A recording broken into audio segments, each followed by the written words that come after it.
ओम श्री सिद्धभैरवाय नमः. आज काय एकादशी. मग आता पांडुरंग अष्टक शंकराचार्याने जे गायलेलं आहे त्याचं मी मराठी अर्थ आपल्याला सांगणार आहे. महायोग पीठे तटे भीमरत्या परमपुंडलिका यथा तू मुनींद्रे समागत्य तिष्ठम सदानंदकंदम परब्रह्मलिंगम भजे पांडुरंगम. परब्रह्मलिंग भजे पांडुरंगम. महायोगाचे अधिष्ठान अशा भीमा नदीच्या तीरावर पंढरपूर क्षेत्रात पुंडलिकाला वरदान देण्यासाठी श्रेष्ठ मुनीसह येऊन राहणाऱ्या आनंदकंद अशा परब्रह्मरूपी पांडुरंगाला मी नमस्कार करतो. तळीत पाल संगम नीला मेघभासम रमा मंदिरम सुंदरम चित्प्रकाशम वरम तिष्ठिकाया समानंदकंदम परब्रह्मलिंगम भजे पांडुरंगम.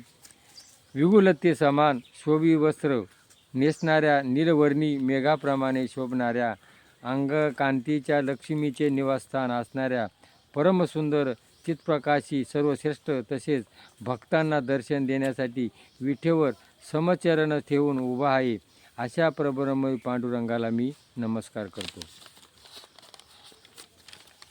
प्रणानम भवाब्दे माम काना नितभ्या करभ्या घृता येन तस्मात् विधातर्य गुरुतो नाभिकोशा परब्रह्मलिंगम भजे पांडुरंगम.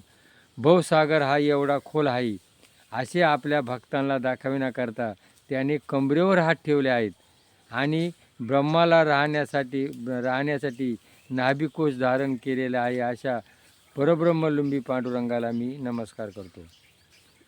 स्थूल कौस्तुभा कंठदेशा श्रियाजुटकेश निवासनम शिवम शांतिमंडमोर लोकपालम परब्रह्मलिंगम भजे पांडुरंगम.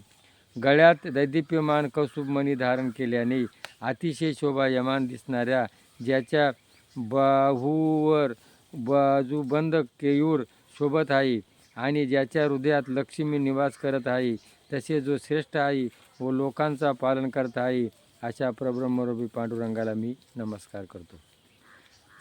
शरपचंद्रबिंबम चारो हासम लसत्कुंडली गंडस्थलागम जपारागबिंबधरा कंजनेत्रम परब्रह्मलिंगम भजे पांडुरंगम.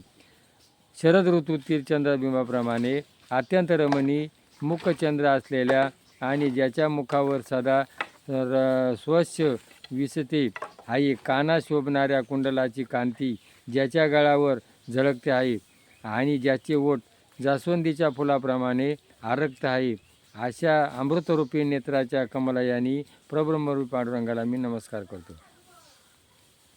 केळीटो जलत्वा प्रभाघम सुरचैव दिवरत्नम त्रिभंगाकृती भोरमालितसम परब्रह्मलिंगम भजे पांडुरंग.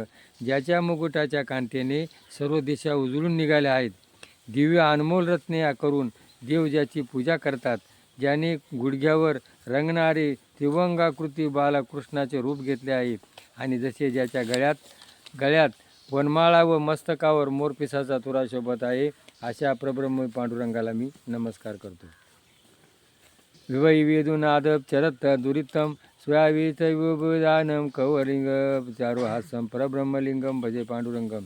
सर्व विश्वात व्यापून राहणाऱ्या दिव्य वेदुनाद करत फिरणाऱ्या ज्याचा अंत लागत नाही तसे ज्याच्या लीलेने गोपवेश धारण करणाऱ्या गाईला समूहाला आनंद देणारा मधुर हास्यमुद्रेच्या परब्रह्म पांडुरंगाला मी नमस्कार करतो.